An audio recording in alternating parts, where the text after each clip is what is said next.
향이 남다. 제1장 잿빛 서가의 밤. 서가의 기와지붕 위로 연기가 피어올랐다. 불길은 이미 안채를 삼켰고 바람은 타는 종이 냄새를 골목 끝까지 밀어냈다. 연화는 불길 앞에 서 있었다. 붉은 빛이 그녀의 얼굴을 덮었다가 재로 물러났다. 타오르는 불 속에서 그녀가 찾는 것은 단 하나였다. 아버지가 생전에 손끝으로 늘 정리하던 장부, 그리고 그 장부의 마지막 장에 찍힌 도지연의 인장. 그날 낮 관가의 군졸들이 들이닥쳤다. 서가의 모든 책과 장부가 영모의 서책이라며 압수되었고 어머니는 피를 토하며 쓰러졌다. 지연은 그 혼란 속에서 단 한마디만 남겼다. 연화, 지금은 나를 믿지 말아라. 그 한마디가 더 깊은 배신처럼 가슴을 베었다. 연화는 그날 밤 잿더미 속에서 깨끗이 식어버린 장부 조각 하나를 손에 쥐었다. 검게 그을린 종이 끝에는 붉은 인장의 일부가 남아있었다. 그 문양은 그녀가 너무도 잘 아는 것이었다. 지연의 도장 붉은 봉황 문양. 그녀의 눈빛이 흔들렸다. 가슴속 어딘가에서 오래도록 숨죽이던 분노가 천천히 깨어났다. 그 분노는 울음이 아니라 냉기였다. 밤이 깊자 연화는 불길을 피해 뒷문으로 걸어 나왔다. 한 번도 다녀본 적 없는 골목 끝의 어둠 속으로 그녀의 그림자가 스며들었다. 당신이 무너뜨린 세상에서 나는 다시 일어나리라. 그녀는 그렇게 복수를 다짐했다. 그러나 그 복수가 언젠가 또 다른 이름으로 변할 줄은 그때의 연화는 아직 알지 못했다. 제2장 이름 없는 제보자. 눈보라가 그친 뒤에 새벽 장터 한켠의 찻집에는 아직 불이 꺼지지 않았다. 연화는 차 한 잔을 시켜가며 눈앞의 흙목으로 글을 써내려갔다. 글씨는 곱고 단정했으나 그 안에는 묘한 냉기가 깃들어 있었다. 좌의정 도지연 측의 회계원 박응서가 상인 이만덕과의 밀거래에 관여하였음. 짧은 한 줄, 그러나 그 문장이 누군가의 운명을 바꾸리라는 것을 그녀는 알고 있었다. 그녀의 손끝이 잠시 멈췄다. 먹물이 붓끝에서 떨어져 종이에 작은 점을 남겼다. 그 점은 마치 오래 묵은 눈물 자국처럼 번져갔다. 연화는 깊게 숨을 내쉬었다. 그녀가 이 문서를 보내는 상대는 아직 알지 못하는 사람, 사원부의 젊은 관원 이도윤이라 불리는 자였다. 그는 정직하기로 소문났지만 동시에 융통성 없는 인물이라 했다. 그래서 연화는 그를 택했다. 정이라는 이름으로만 움직이는 자라면 적어도 돈으로는 움직이지 않겠지. 그녀는 봉투를 밀랍으로 봉하고 이름 대신 단 하나의 표식을 남겼다. 불타는 봉황을 대신한 벚꽃 한 송이의 인장. 붉지 않은 잿빛 벚꽃이었다. 그날 오후 사원부의 문서함을 정리하던 도윤은 하급관리가 들고 온 봉투를 받아들었다. 무기명 제보문입니다, 대오군. 도윤은 잠시 봉투를 바라보았다. 표식이 없었으나 밀랍 위의 벚꽃 인장은 눈길을 끌었다. 그는 도장을 부수지 않고 끈을 조심스럽게 풀었다. 좌의정 도지연 측의 회계원 박응서. 짧은 문장, 그러나 눈길이 문장 끝에서 멈추지 않았다. 활자 하나하나가 놀라울 만큼 정제되어 있었다. 허튼 감정도 모호한 단어도 없었다. 이건 익숙한 문체인데. 도윤은 중얼거렸다. 서가 출신이라면 누구나 익힐 수 없는 학문적 필력이었다. 누가 이런 글을. 그는 잠시 고개를 들어 창밖을 보았다. 눈발이 희미하게 흩날리고 있었다. 며칠 뒤 제보 내용은 곧바로 수사로 이어졌다. 결과는 명확했다. 도지연의 측근 박응서가 상인과 은밀히 거래한 증거가 드러난 것이다. 도윤은 보고서를 작성하며 처음으로 미묘한 기분을 느꼈다. 이름 없는 제보자, 그러나 진실만을 남겼군. 그의 시선이 창가의 서류 더미에 멈췄다. 그 속에서 아직 풀리지 않은 끈 하나가 보였다. 벚꽃 밀랍을 감싸던 회색 실끈. 도윤은 그것을 손가락에 걸어 돌려보았다. 어딘가 부드럽고 오래된 냄새가 났다. 이 글을 쓴 사람 언젠가 마주치게 되겠지. 그는 그렇게 중얼거리며 밀랍 인장의 조각을 조심스럽게 서류함 속에 보관했다. 며칠 후 남부시장 골목. 연화는 평상복 차림으로 상인들의 물건을 살피는 척하며 사람들의 대화를 엿듣고 있었다. 사원부에서 박응서를 잡았다더군. 좌의정 쪽이 불안하대. 요즘 젊은 관원이 그렇게 무섭다지. 그 말을 들은 연화의 입꼬리가 아주 미세하게 움직였다. 미소라기보단 무너진 세상에 금이 가는 소리였다. 그녀는 마음속으로 조용히 중얼거렸다. 당신의 세상은 이제 서서히 무너질 거예요. 그리고 걸음을 옮겼다. 눈발이 다시 내리고 있었다. 연화의 뒤를 지나가는 바람 속에는 불길 대신 서늘한 결심의 냄새가 남아 있었다. 제3장 불길 속의 손. 저녁 무렵의 시장은 언제나처럼 붐비고 있었다. 남루한 행상들의 고함, 구운 밥 냄새, 기름 연기. 그러나 그날은 이상했다.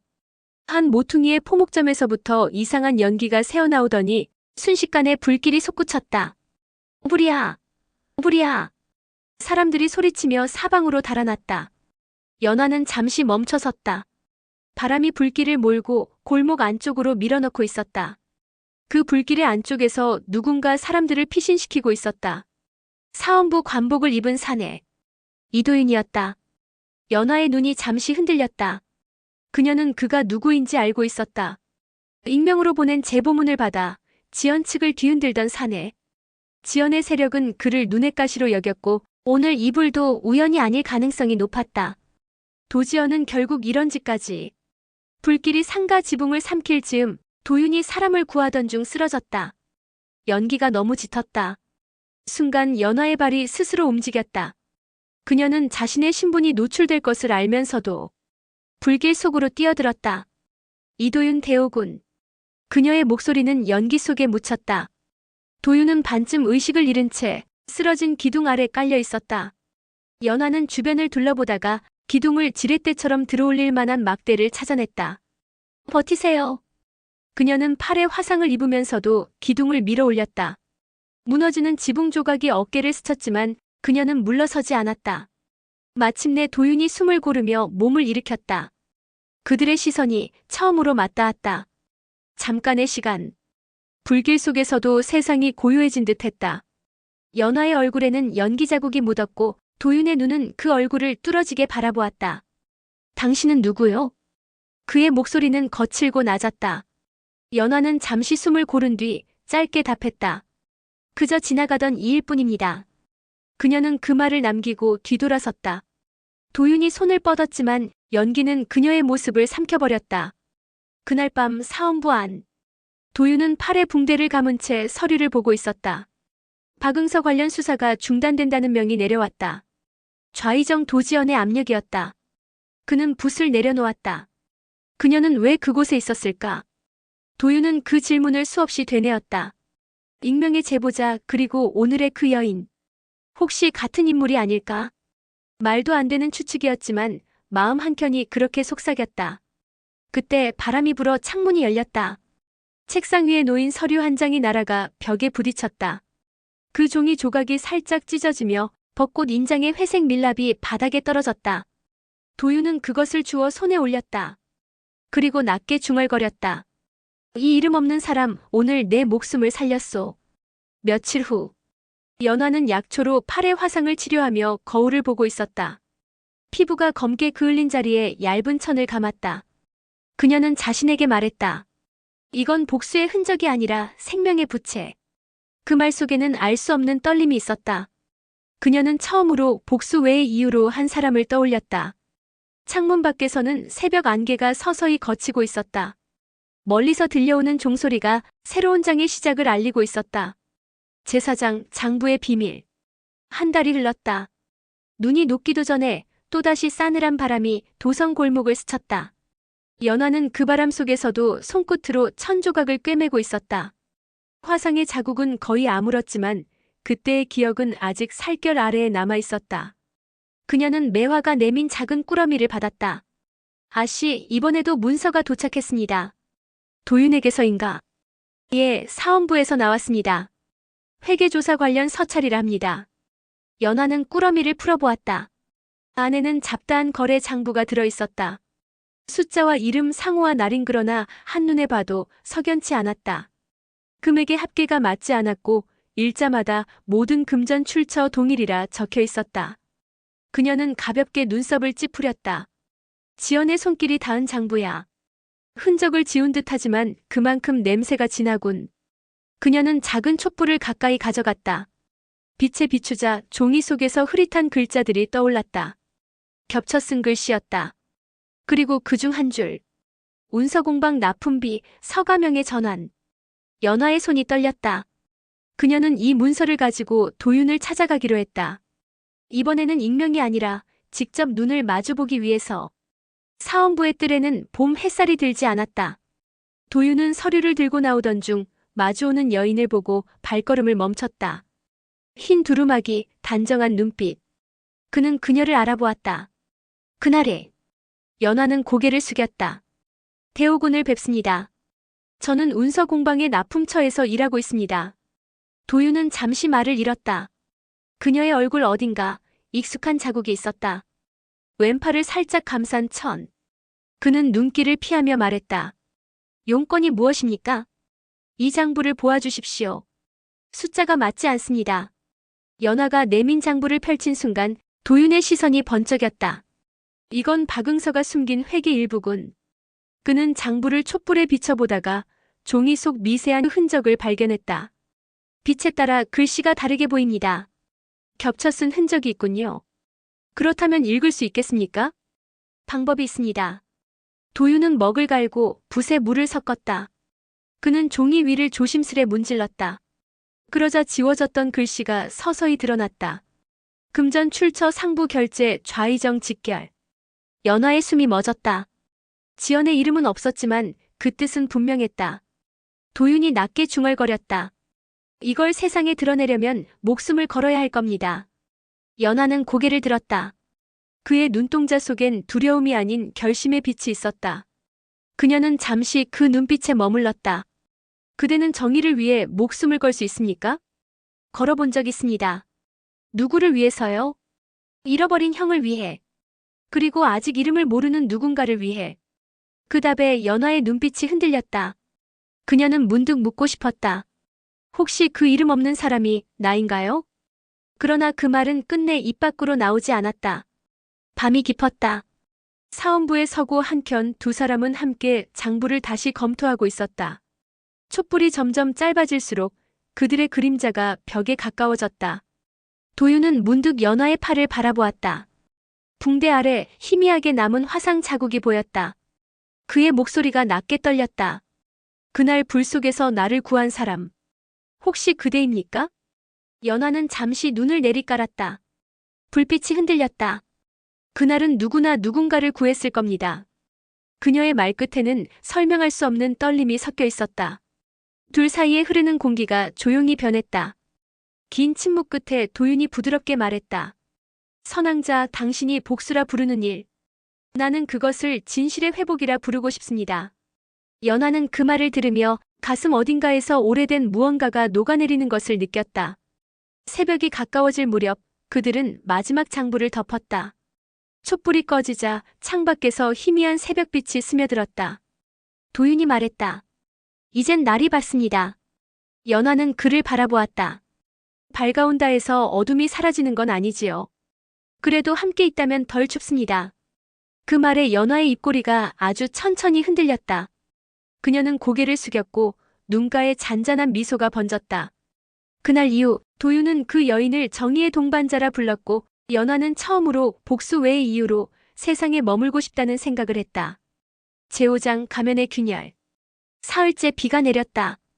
도성의 골목마다 비물에 젖은 등불이 흔들렸고 서연화의 마음도 그 등불처럼 흔들렸다. 모친의 병세가 갑자기 악화되었다는 전가를 받은 것은 그날 아침이었다. 그녀는 서둘러 외곽의 초옥으로 향했다. 마른 기침 소리에 문을 열자 창백한 얼굴의 윤씨 부인이 이불 위에 반쯤 몸을 일으킨 채 그녀를 맞았다. 연화야, 너무 오래 싸우는구나. 그 목소리는 마치 먼 곳에서 들려오는 듯 희미했다. 연화는 어머니의 손을 꼭 잡았다. 그 손은 종이장처럼 얇고 차가웠다. 조금만 더 기다리세요. 곧 모든 게 밝혀질 거예요. 지연이 만든 거짓도 아버지를 삼킨 불도 모두 세상에 드러날 거예요. 윤씨 부인은 약하게 고개를 저었다. 복수란 마른 가지를 태워 불을 얻는 것과 같다. 순간 따뜻할지라도 곧 다시 추워지지. 연화의 눈이 흔들렸다. 어머니는 제게 정의를 말하셨잖아요. 정의는 사람을 살리기 위한 것, 복수는 마음을 태우기 위한 것. 그 둘은 닮았으나 다르다. 그녀의 눈동자에 눈물이 맺혔다. 복수라도 너 자신을 잃지는 말아라. 그 말을 끝으로 윤 씨 부인은 조용히 숨을 거두었다. 비 내리는 소리만이 초옥 안을 채웠다. 연화는 어머니의 손을 붙잡은 채 한참을 움직이지 못했다. 며칠 뒤 도윤이 조문을 왔다. 그는 짙은 청색 도포를 입고 문 앞에 서 있었다. 함께 가드릴까요? 연화는 고개를 저었다. 이 길은 혼자 걸어야 합니다. 도윤은 잠시 머뭇거렸다. 그대가 어떤 싸움을 하고 있는지는 이제 조금 알 것 같습니다. 하지만 너무 깊이 다치지 않길 바랍니다. 연화의 시선이 그에게 머물렀다. 도윤 대우군, 때로는 정의가 잔인합니다. 진실을 밝히려면 누군가를 버려야 하니까요. 그녀의 말에 도윤의 눈빛이 흔들렸다. 그대가 버리고 싶은 것이 복수라면 그건 이미 정의 쪽으로 한 발 옮긴 것 아닙니까? 그녀는 대답하지 않았다. 대신 고개를 숙여 상복의 매듭을 다시 묶었다. 그 손끝이 조금 떨리고 있었다. 며칠이 지나 연화는 다시 사원부로 향했다. 도윤의 방에서는 낮은 목소리들이 오가고 있었다. 그녀가 문을 열기 전 지연의 측근 박응서의 이름이 들렸다. 박응서가 입을 열지 않습니다. 좌의정의 압력이 거셉니다. 도윤의 부하가 말했다. 증거가 더 필요합니다. 그때 연화가 문을 열었다. 방 안의 시선이 그녀를 향했다. 그녀는 조용히 말했다. 증거라면 제가 찾아오겠습니다. 도윤은 그 말을 듣고 놀란 듯 고개를 들었다. 그대 혼자 움직이는 건 위험합니다. 위험이 없다면 진실도 없겠지요. 그녀의 눈빛은 단단했지만 그 속에는 슬픔이 묻어 있었다. 그 슬픔을 도윤은 처음으로 읽었다. 그날 밤 연화는 혼자 남아 촛불을 바라보았다.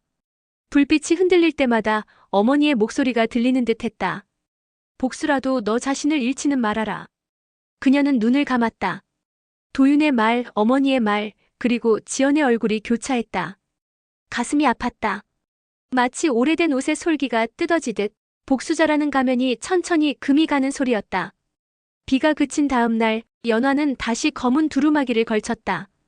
그녀의 눈빛은 차가웠으나 그 안에는 망설임의 빛이 숨어 있었다. 그녀는 스스로에게 속삭였다. 오늘부터 나는 다시 복수자다. 하지만 그 길 끝에서 내가 어떤 얼굴로 서 있을지는 모르겠어. 그날의 하늘은 잿빛이었고 그녀의 마음도 잿빛이었다. 그러나 그 잿빛 속 어딘가에 아주 희미한 빛 하나가 깜빡이고 있었다. 제6장 심판의 밤. 달이 없는 밤이었다. 하늘은 짙은 먹빛으로 덮여 있었고 도성의 북쪽 끝 오래된 창고 하나가 바람에 흔들리고 있었다. 연화는 검은 두루마기를 단단히 여몄다. 바람이 불 때마다 등잔불이 꺼질 듯 깜빡였다. 그녀는 손끝으로 벚꽃 인장의 패각을 만지며 중얼거렸다. 이제 끝내야 해. 창고 안에는 문서 더미와 장부들이 켜켜이 쌓여 있었다. 그중 일부는 불에 그을린 듯 마치 지난날의 서가를 그대로 옮겨온 것 같았다. 연화의 눈이 한 곳에서 멈췄다. 도지연의 인장. 그 붉은 봉황 문양이 다시 그녀의 눈앞에 나타났다. 결국 여길 찾아왔구나. 낯익은 목소리. 지연이었다. 그는 여전히 완벽하게 다듬어진 의복 차림이었고 그의 얼굴엔 후회의 그림자조차 없었다. 내가 살아있었을 줄은 몰랐다, 연화. 죽은 줄 알았겠지. 내가 그렇게 만들었으니까. 나는 그저 더 큰 것을 위해 선택했을 뿐이다. 그 선택이 아버지를 죽였어. 두 사람의 목소리가 창고 안의 어둠 속에서 부딪혔다. 지연은 한 발 다가서며 낮게 웃었다. 내가 세상을 모른다, 연화. 이 세상은 깨끗한 이의 손으로는 바꿀 수 없는 곳이다. 그래서 더럽히고 바꾸겠다고. 그렇다. 그리고 나는 그걸 해냈다. 연화의 손이 떨렸다. 그녀는 품속에서 짙은 봉투 하나를 꺼냈다. 안에는 도윤과 함께 해독한 장부의 사본이 있었다. 이걸 보면 내가 해낸 게 무엇인지 세상도 알게 될 거야. 지연의 눈빛이 차가워졌다. 그건 내 손으로 세상을 불태우는 일이다. 불이 아니면 썩은 걸 태울 수 없으니까. 그때 문 밖에서 발소리가 들렸다. 도윤이었다. 그는 숨을 고르며 창고 문을 밀어젖혔다. 연하, 이곳은 위험합니다. 지연이 비웃었다. 하, 정의의 사내가 복수의 여인 곁에 서다니.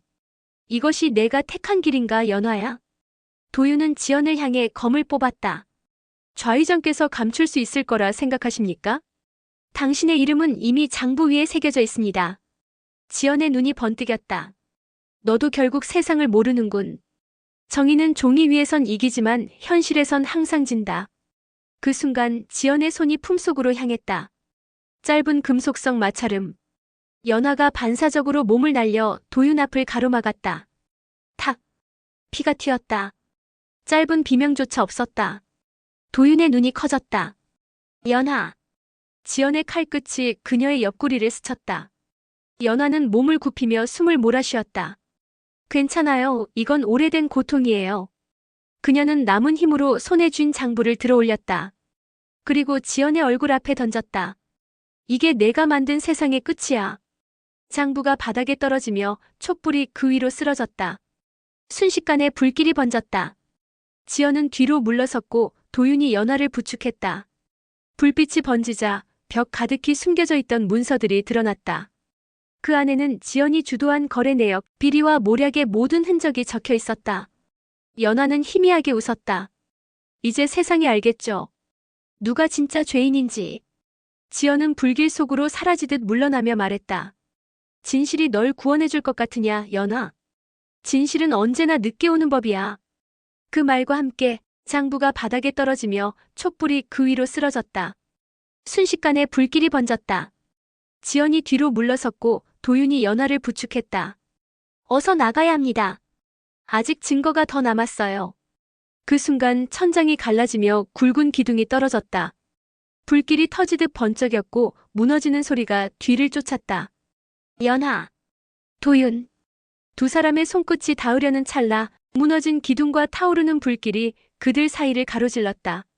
순식간에 연기가 시야를 뒤덮었다.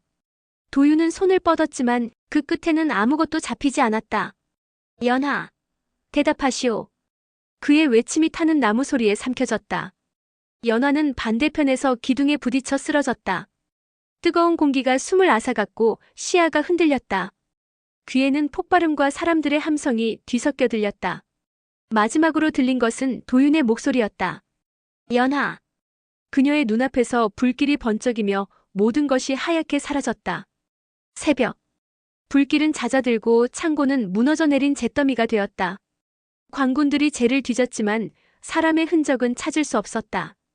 도윤은 그 자리에 무릎을 꿇고 있었다. 연화가 남긴 흔적은 오직 하나. 재 속에서 발견된 작은 천주머니. 향낭. 그는 그것을 손에 쥐며 낮게 중얼거렸다. 그대는 이 불길 속에서 사라졌군요. 새벽의 바람이 잿더미 위를 스쳐 지나갔다. 그 향낭에서 희미하게 남은 향기가 흩어졌다. 그 향은 마치 아직 사라지지 않은 기억처럼 그의 손끝에 오래 머물렀다. 제7장 봄의 들녘에서. 겨울은 유난히 길었다. 눈이 녹아도 연화의 마음에는 여전히 잿빛 불길이 남아있었다. 불 속에서 도윤의 손을 놓친 순간부터 그녀는 살아있다는 사실조차 믿기 힘들었다. 며칠 뒤 정신을 차렸을 때 그녀는 한 농가의 초라한 방 안에 누워 있었다. 시장 근처에서 구조된 무명 여인, 사람들은 그렇게 불렀다. 그녀는 이름을 밝히지 않았다. 이름은 이미 불길 속에 묻었으니까. 이제 다시는 누군가의 복수로 살지 않겠어. 그녀는 그렇게 다짐하며 도성을 떠났다. 한때 도성의 비밀을 품던 곳은 이제 새들의 쉼터가 되었다. 그로부터 3달 뒤 남쪽 고을의 들녘에는 연한 풀잎이 고개를 들고 있었다. 바람에 흔들리는 보리 이삭 사이로 한 여인이 조용히 걸어가고 있었다. 서연하였다. 그녀는 흰 옷차림으로 작은 아이들의 손을 잡고 논두렁을 건넜다. 아이들이 떠드는 소리에 미소를 짓고 가끔 그들의 글을 바로잡아 주었다. 그녀는 이제 마을 서당의 훈도였다. 밤마다 아직 꿈의 불길이 나타났지만 그 불은 더 이상 그녀를 태우지 않았다. 이제는 단지 세상을 밝히는 불빛처럼 희미하게 타올랐다. 그날 오후 서당 마당에 매화가 한창 피어 있었다. 연화가 아이들을 돌려보내려 할 때 낯선 그림자 하나가 대문 앞에 멈췄다. 오랜만입니다. 그 목소리에 연화의 손에 쥔 붓이 멈췄다. 고개를 들자 푸른 도포 차림의 사내가 서 있었다. 이도윤. 그의 얼굴에는 예전보다 깊은 그늘이 있었지만 그 눈빛은 여전히 고닫다. 그대가 이곳에 있을 줄은 몰랐습니다. 연화는 조용히 미소 지었다. 여기서는 이름이 필요 없어요. 그저 아이들에게 글을 가르치는 여자일 뿐이죠. 도윤은 잠시 그녀를 바라보다가 품에서 작은 천주머니 하나를 꺼냈다. 연화의 손끝이 떨렸다. 그것은 그녀의 것이었다. 불길 속에서 사라졌다고 생각했던 향낭이었다. 불길 속에서 이것만은 남아있더군요. 도윤이 말했다. 나는 이걸 보며 생각했습니다. 그대가 아직 살아있을 거라고. 연화는 향낭을 손에 쥐었다. 바람이 불자 오래된 향 냄새가 희미하게 흩어졌다. 그 향은 예전보다 약했지만 이상하게도 더 따뜻했다. 지연은? 연화가 조심스럽게 물었다. 사라졌습니다. 그날 이후로 아무도 그의 행방을 모릅니다. 세상은 이제 그가 없었던 것처럼 조용하지요. 그렇다면 진실은 세상에 알려졌나요? 진실은 밝혀졌습니다. 하지만 사람들은 여전히 믿고 싶은 것만 믿지요. 잠시 침묵이 흘렀다. 매와 꽃잎이 바람에 흩날려 두 사람의 어깨 위에 떨어졌다. 도윤이 낮은 목소리로 말했다. 나는 여전히 사원부에 있습니다. 하지만 더 이상 권세의 이름으로 사람을 판단하지 않으려 합니다. 그의 시선이 연화를 향했다. 이제는 그대와 같은 눈으로 세상을 보고 싶습니다. 연화는 한동안 대답하지 않았다. 그녀의 눈동자가 바람에 흔들리다 이윽고 멈췄다. 이제 나는 복수의 여인이 아닙니다. 그저 다시 살아보고 싶은 사람일 뿐이에요. 도윤이 미소 지었다. 그럼 나도 그 곁에 서겠습니다. 이번에는 이용이 아니라 선택으로. 연화의 눈가가 붉어졌다. 그녀는 향낭을 꼭 쥐었다. 내가 허락한 선택이라면 그것이 사랑이겠지요. 바람이 불고 매와 꽃잎이 둘 사이를 흩날렸다. 멀리서 아이들의 웃음소리가 들려왔다. 그 웃음 속에 진한 겨울의 잿빛이 서서히 사라지고 있었다.